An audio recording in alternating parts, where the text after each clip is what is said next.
Kepala saya ini berdering saat berdering kalau kita fokus makin keras. Ya seperti suara-suara denging itu ada suara-suara seperti jangkrik gitu. Terus yang saya rasakan di dada saya ini banyak ini semacam dahak gitu. Oh. Itu adalah yang mengganggu saya kalau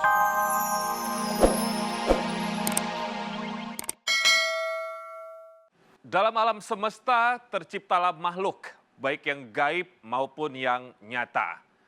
Ada yang kasat mata, namun banyak juga yang menjadi rahasia. Di program ini kami akan mengungkap rahasia menjadi sebuah dan sesuatu yang kasat mata. Pemirsa, selamat datang di Rahasia Batin, melampaui mata batin. Kami akan mencoba memberikan bantuan kepada para narasumber yang hadir di studio untuk mencari solusi bagi permasalahan mereka. Penyakit baik yang medis maupun yang non-medis. Dan tema malam hari ini adalah tentang sesajen. Sesajen artinya memberikan sajian atau hidangan yang kerap kali diberikan kepada benda-benda yang diyakini memiliki kekuatan gaib. Misal saja keris, trisula, dan sebagainya. Tentu saja tujuannya adalah tentang duniawi. Lalu seperti apa pandangan dari Ustadz Danu tentang sesajen tersebut? Pemirsa, Ustadz Danu. Assalamualaikum Pak Ustadz. Waalaikumsalam warahmatullahi wabarakatuh. Ketemu lagi. Ya. Tenang. Oke. Pak Ustadz, Iya. jadi kita tahu kalau orang sudah mulai melenceng, mempercayai benda mati atau sesuatu yang dikeramatkan, entah ruh atau apa gitu ya. Itu kan berarti sudah mengkhianati lah istilahnya sang pencipta Allah Subhanahu wa taala. Ini dosanya pasti sangat besar ya Pak Ustadz.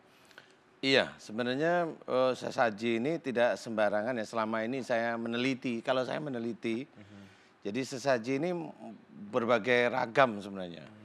Jadi kalau jin itu yang saya amati kalau dia minta, itu biasanya minta sesaji macam-macam, itu biasanya jenisnya, mohon maaf nih para jin saya ngomongin dia maksudnya. Oke. Itu biasanya para siluman, biasanya yang minta sesaji itu siluman. Kalau umpamanya kita yang sering lihat tuyul gitu aja ya. Tuyul. Itu dia mintanya adalah ngempeng istilahnya. Ngempeng itu bahasa Jawa ya, apa namanya? Ngendot. Ngedot ya. Dia ingin ngedot sama yang Sang istri. istri ya. Tapi yang diambil itu bukan air susunya. Tapi adalah dia bukan ngedot seperti ngedot bayi. Itu bukan. Tapi dia memasukkan unsur jin ke dalam tubuh yang didotin. Nah, jin itu nanti akan mengambil darahnya yang didotin itu. Sehingga orang tersebut itu nanti kurus seperti itu. Nah, ini jenisnya seperti itu. Jadi makanya dia lewat itu salah satunya. Kalau umpamanya jenis yang ini untuk ambil uang, umpamanya jenisnya yang untuk menyerang, umpamanya. Menyerang itu bisa aja pakai ayam cemani umpamanya. Kemudian darahnya itu dipergunakan untuk menjadikan tenaga perjanjian siluman-siluman itu untuk melaksanakan tugasnya. Jadi itu perjanjiannya. Nah ini dia memang makan dari situ. Ya. Nah inilah salah satu yang dinamakan sesajen untuk mereka. Nah bagi jin-jin yang wujudnya kayak manusia ini beda lagi caranya. Memang mirip-mirip tapi beda. Yang selama ini saya mengamati ya ini ya. Jadi jin yang wujudnya kayak manusia, biasanya ini jin ini nggak pernah minta makan. Jin yang berwujudnya kayak manusia dia nggak pernah minta makan. Jadi kayak umpamanya kuntilanak itu kan mirip manusia, dia nggak pernah minta makan. Genderuwo mirip aja, cuma dia berbulu tinggi besar, hanya dia nggak biasanya nggak pernah minta makan. Biasanya loh ya. Nah kemudian biasanya yang meminta sesuatu yang wujudnya manusia, ini bukan jin biasanya. Jadi dulu manusia ini hidup, kemudian dia menghilang. Kalau orang Jawa itu bilangnya moksa. Moksa itu kayak umpamanya dulu kerajaan ini rajanya nggak mati tapi hilang. Nah itu moksa. Nah biasanya mereka itu untuk bisa ketemu dengan manusia atau manusia itu bisa ketemu dengan rajanya ini, dia biasanya minta bukan sesajen, dia minta sesuatu yang dipergunakan agar si raja tersebut itu bisa komunikasi dengan manusia. Sebagai jembatan. Sebagai jembatannya seperti itu. Nah itu saya meneliti sehingga tahu, oh begitu. Jadi bukan sesaji untuk mereka menurut saya ya. Ya. Tapi itu jembatan, media. Jadi apa namanya Dan ya? itu nggak apa-apa Pak Ustadz jika ingin hanya sekedar berkomunikasi atau tetap juga haram hukumnya Pak Ustadz? Ya kalau saya melihatnya kalau memang nggak tahu, nggak bisa atau awam, jangan. Karena itu tetap berbahaya. Ini kan penelitian saya. Oke. Penelitian saya. Jadi istilahnya mau ditanyain, Ustadz pernah nggak berhubungan dengan mereka? Ya memang belum pernah. Oke. Emang saya belum pernah. Saya neliti, ngelihat, ngamatin seperti itu. Nah ini pertanyaan saya pemirsa, kalau bintang tamu kita kali ini karena beliau sosok yang kerap memerankan sosok yang mistis, yang gaib lah seperti itu ya. Pernah nggak ya beliau memberikan sesuatu kepada alam semesta ini demi lancarnya proses syuting? Langsung saja pemirsa, legenda Kiki Fatmala. Assalamualaikum Kak Kiki. Senang berjumpa Kak Kiki. Silakan. Wow, langsung mistis nih Iya. auranya ya. Halo Kakak, apa kabar? Baik. Baik ya, Kaki senang sekali kita bisa berjumpa lagi. Ya pertanyaan Robi seperti tadi aku sampaikan ke pemirsa, Kak Kiki pernah nggak sih dianjurkan, mungkin bukan dirimu yang mau, tapi dianjurkan untuk memberikan sesuatu kepada ya entah isi alam semesta ini biar proses syutingnya lancar, mungkin pendalaman karakternya, Oke. karena kakak kan si manis jembatan Ancol, sang legenda ini gitu ya. Pernah nggak sih Kak? Jujur aku nggak pernah percaya sama yang begitu-begituan. Dengar banyak orang suka cerita misalkan pakai susuk atau pakai apa. Tapi aku sendiri nggak pernah ada kemauan untuk coba seperti itu. Karena hidup aku Tuhan udah baik sekali sama aku. Aku nggak pernah aku ngerasa udah bersyukur dengan hidup aku yang sekarang. Jadi nggak perlu pakai-pakai seperti itu. Nggak perlu, jadi nggak pernah ya Kak ya? Nggak perlu, nggak. Pernah nggak melihat temen gitu, misalkan ke lokasi syuting, tak Iya. bawa nampan, isinya ada, maaf pemirsa, ada tembakau, ada Oh enggak, apa-apa itu gitu. enggak. Tapi pernah misalkan gini, ada temen lah lagi syuting gitu ya. Aku misalkan lupa bawa bedak Oh, atau oke. lipstik gitu ya. Aku tanya sama dia, boleh nggak aku lupa bawa bedak? Bedaknya kebetulan sama mereknya dan bisa aku pinjem gitu. Boleh nggak aku pinjem? Terus dia bilang, tapi dia sopan. Maksudnya kayaknya kalau nggak kasih pinjem bedak aja pelit banget sih gitu Iya, ya. iya. Tapi dia maaf ya Mbak, soalnya ini aku pakai isi, jadi nggak boleh Oh. dipinjemin gitu. Jadi aku juga ngerti ya, oh pakai isi kayak gitu. Jadi denger seperti misalkan orang pakai susuk Iya, atau iya. pakai isi untuk Iya. banyak yang suka isi di lipstiknya Iya. di apa, tapi aku nggak Nggak percaya ya Kak ya? Dan nggak juga percaya memang nggak dan ada nggak keinginan perlu, ya? belum Oke. nggak perlu Oke. seperti itu. Oke, pemirsa sekarang kita akan bertemu dengan narasumber kita yang pertama dan langsung saja mendengar seperti apa keluhan dan pengalamannya. Ini dia. Yes. Bapak, ya mikrofon yang dikasih. Assalamualaikum Bapak. Boleh pakai mikrofonnya di sini silakan. Assalamualaikum warahmatullahi wabarakatuh. Waalaikumsalam. warahmatullahi wabarakatuh. Nama saya Haji Agus Firdaus. Usia 65 tahun. Berasal dari Kecamatan Cigombong, Kabupaten Bogor. Saya datang sini mohon solusi dari Pak Ustadz atas segala yang telah saya alami sejak saya muda, Pak Ustadz. Saya banyak mempelajari ilmu-ilmu, terutama ilmu bela diri, ilmu kebal, antara lain ilmu kontak, terus al-hikmah. Saya juga pernah untuk kebal ini di daerah Cikampek itu Pak Ustadz. Saya pernah di ritual menggunakan kain putih, ditutup kain putih, terus dikasih kelapa diisi air kembang, lalu dimandikan. Setelah itu instruksinya apabila sudah dimandikan ini, saya harus megang telur Ustaz. Kalau telur ini pecah, berarti harus dibalur. Kalau tidak, berarti itu bagus. Ternyata waktu itu pecah Ustaz. Akhirnya saya harus dibalur. Kalau untuk ilmu kontak itu saya pelajari di Jakarta ini di Kebon Kacang.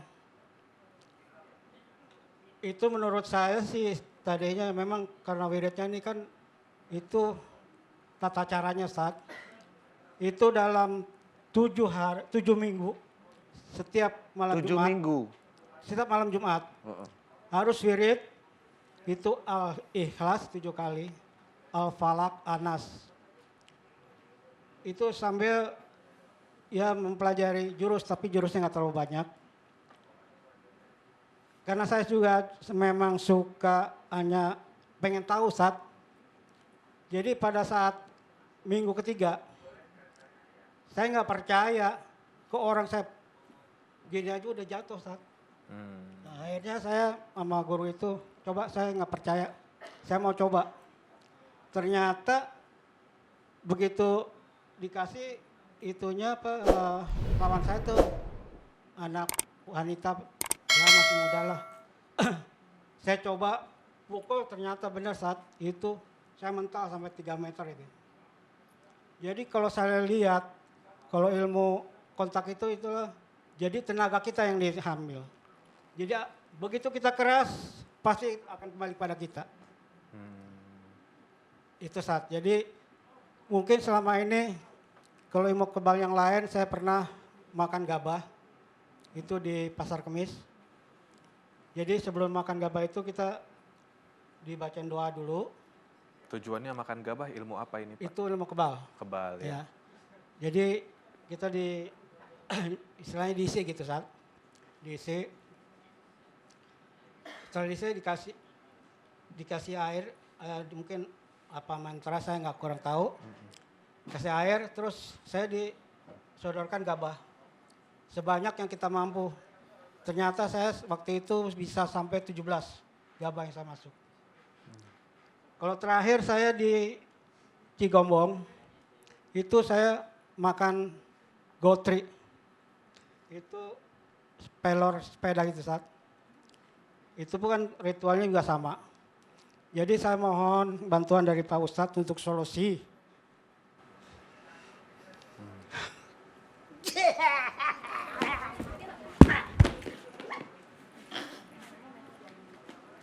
Jangan terlalu dipegang mic-nya.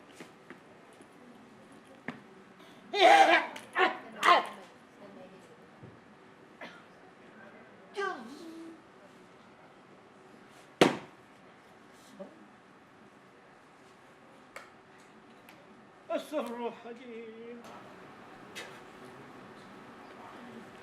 Mic. Saya mohon bantuan Pak Ustadz. Mikrofon ini. Saya selama ini yang saya rasakan setelah ini yaitu Dipegang aja Mas Robi. 10 tahun yang Saya lalu. pegang aja ya. Saya pegang aja. Pak. Semenjak 10 tahun yang lalu mungkin lebih. Kepala saya ini berdering Sat. Berdering kalau kita fokus makin keras. Ya seperti suara-suara denging itu ada suara-suara seperti jangkrik gitu. Terus yang saya rasakan di dada saya ini banyak ini semacam dahak gitu Sat. Oh. Itu adalah yang mengganggu saya kalau misalnya saya puasa gitu Sat. Seperti bulan Ramadan gitu. Jadi susah ya Pak ya. Kalau saya puasa itu kalau setiap sholat itu air liur makin banyak itu Ustaz. Jadi saya nggak bisa fokus untuk sholat. Karena apa? Di mulut saya ini udah Penuh. penuh oleh air liur. Itu yang saya rasakan selama ini. Kalau bereaksi begini memang sering Pak Agus sendiri? Enggak, barusan tadi? Enggak, cuman kalau saya kalau dulu, sekarang sih masih bisa saya kontrol. Kontrol. Tapi dulu 20 tahun yang lalu, saya nggak bisa kontrol, tapi saya berusaha mengontrol jangan sampai melepas ke orang. Ke orang. Iya. Akhirnya apa? Yang saya rasakan, saya mengajar diri saya sendiri. Iya. Misalnya saya kalau udah stres seperti itu, Ya. kalau saya mau kerja, saya mau berangkat kerja tapi dalam kondisi stres, Ya. saya nggak bisa. Ya. Yang saya ambil apa? Air dalam kulkas yang masih berisi, saya pukul. Hmm. Begitu pecah, baru Sadar. sadar. Ya. Jadi saya baru berangkat Ya. kerja. Gitu. Pak Agus Seperti itu. pengen sembuh ya.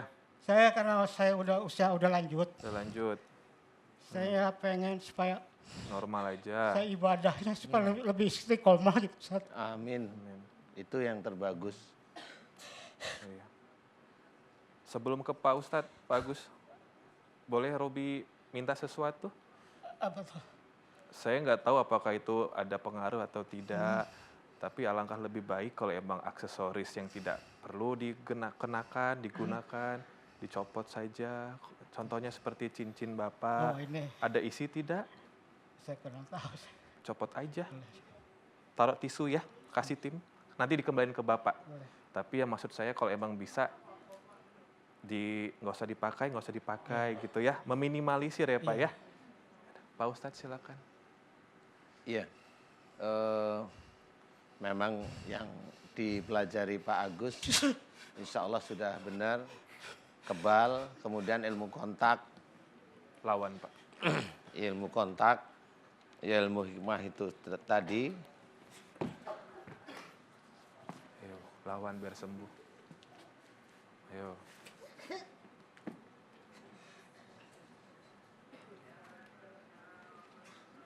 Gak apa-apa, situ aja. Lawan Pak, jangan diturutin. Istighfar. Istighfar. Istighfar. Istighfar. Apa yang di kepala, di telinga, didengar, dilihat istighfar. Ya, kesini mau sembuh ya, bukan unjuk ilmu ya. Ayo, istighfar ya. Iya. Pak Agus siap dilepas ilmunya karena Allah lillahi ta'ala harus semua ilmu yang dipelajari dulu Pak Agus tidak sadar kalau itu musyrik. Makanya bacaan-bacaan Quran tadi Al-Ikhlas, Al-Falaq, An-Nas kalau memang diselewengkan dengan niat yang bukan karena Allah ya jadinya seperti itu, pasti masuknya jin dan menguasai. Dan itu yang disebut al-hikmah, biasanya seperti itu. Ya kan Pak? Ya, Nah, Pak Agus siap saya bantu doa. Tenang, santai, ikhlas. Aminkan doa saya Pak Agus. amin, amin ya rabbal alamin. Amin ya rabbal alamin. Gimana rasanya badannya Pak Agus? Udah agak enteng saat tadinya nih dada sini agak sesak karena mungkin banyak lendir di sini. Iya. Sekarang alhamdulillah udah agak plong. Alhamdulillah. Amin. Alhamdulillah. Mudah-mudahan bisa beribadah pada Allah beneran ya Pak ya. Ya, insyaallah amin. Mudah-mudahan menyongsong Ramadan itu udah mulai enakan. Ya. Bisa berpuasa dengan lega Amin. ya. Amin. Nanti Pak Agus syiar pada lingkungan saudara melawan untuk jangan sampai saudara-saudara atau keponakan atau anak Pak Agus atau lingkungan untuk mencari ilmu-ilmu seperti itu. Itu syiar Pak Agus. Amin, Silahkan disebarkan Amin, Pak amin. Agus. Kak Kiki bagaimana, ada komentar, ada pertanyaan buat Pak Agus? Aku baru pertama kali lihat seperti ini. Baru. Jadi agak ya kaget juga ya, belum pernah ngelihat yang seperti ini. Tapi maksudnya gini Pak Agus, bagusnya udah Mau. sekarang tidak telat untuk menyadari itu hal yang tidak benar, yang salah gitu ya Pak Ustadz ya. Ada orang kan sampai mungkin dia tidak pernah sadar dan dia menikmati aja itu terus sampai tutup usia misalkan ya. Tapi Pak Agus dengan udah usia seperti sekarang menyadari kalau itu adalah suatu kesalahan yang pernah diperbuat dan sekarang minta untuk disembuhkan. Ya, itu udah bagus sekali. Bagus, makasih ya. Makasih Pak Agus ya. Alhamdulillah. Iya. Amin. Alhamdulillah. Amin. Amin. Sabar ya. Ya, silakan Pak Agus. Ya, makasih ya Pak. Cepat baik. Kak Kiki pernah nggak sih bermimpi sesuatu yang buruk dan menjadi kenyataan? Enggak, Enggak belum, ya? belum pernah. Terus aku orang yang jarang sekali ngimpi. Oh. Terus umpama pun ngimpi, besok paginya aku gini, aku ngimpi apa ya selalu suka lupa. Suka Jadi lupa aku ya? jarang-jarang sekali mimpi buruk. Suka lupa mimpi, Suka tidurnya lelap banget kayaknya. Pasti Iya. ngorok nih tidurnya. Kadang-kadang. Oh kadang-kadang, kebayang pasti capeknya ya. Iya. Nah oke, kita sekarang bertemu saja langsung dengan narasumber kita yang katanya bermimpi buruk di bawah sosok berjubah hitam. Seperti apa ceritanya? Langsung saja. Ya Ibu silakan bergabung. Di sini Assalamualaikum warahmatullahi wabarakatuh. Assalamualaikum Pak Ustadz. Waalaikumsalam Ibu. Silakan. Assalamualaikum warahmatullahi wabarakatuh. Nama saya Ibu Suamah dari Sawangan Depok. Kedatangan saya ke sini, saya sering mimpi buruk. Oh sering. Ya, sering mimpi buruk. Tapi sudah lama, saya sakit udah 10 tahun yang lalu. Terus saya pertama sakit, saya berobat ke rumah sakit. Keluhannya apa pas masuk rumah Waktu sakit? dulu saya pendarahan hebat. Di Saya bagian mana Ibu boleh di tahu? bagian kemaluan. Awalnya saya refleks sedikit, terus kemaluan saya keluar seperti orang mau lahiran. Kalau Ibu pernah ngerasain tuh kayak mau pecah tutuban gitu, beletuk langsung saya terus pendarahan. Kalau nggak salah 1 menit sekali darah hidup, darah mati segini keluar. Ya Tuh Allah. udah merasakan sampai pingsan, sampai koma dah gitu. Terus saya balik lagi ke rumah sakit. Terus kata dokter, kalau bisa berobat keluar aja Bu. Terus saya bilang sama suami, ayah sekarang ibu nggak mau ke rumah sakit. Ibu maunya, ibu punya Alternatif. guru sekolah. Nah sekarang udah almarhum. Terus ibu dibawa ke situ. Berobat terus, tapi masih ada terus keliling-keliling dah berobat gitu, udah capek, udah lelah saya gitu.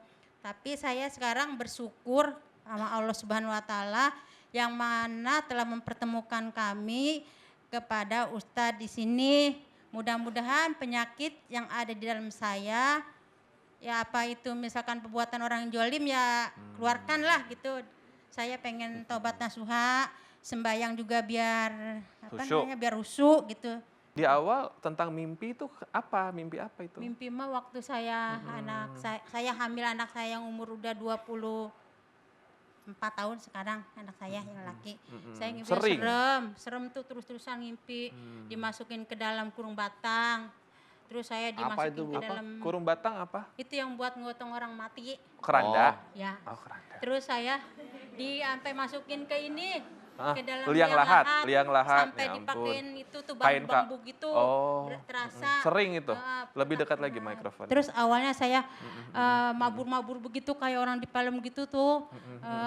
Tapi kayak ngimpi tapi kayak benar gitu. Itu di atas kubur kejar-kejaran gitu pakai kayak obor hidup gitu. Gitu saya. Ada pengalaman mistis lain nggak selain tadi mimpi, ibu merasa sakit-sakitan, secara medis tidak ketahuan gitu ya, harus berobat keluar. Ada mungkin pengalaman lain apa gitu?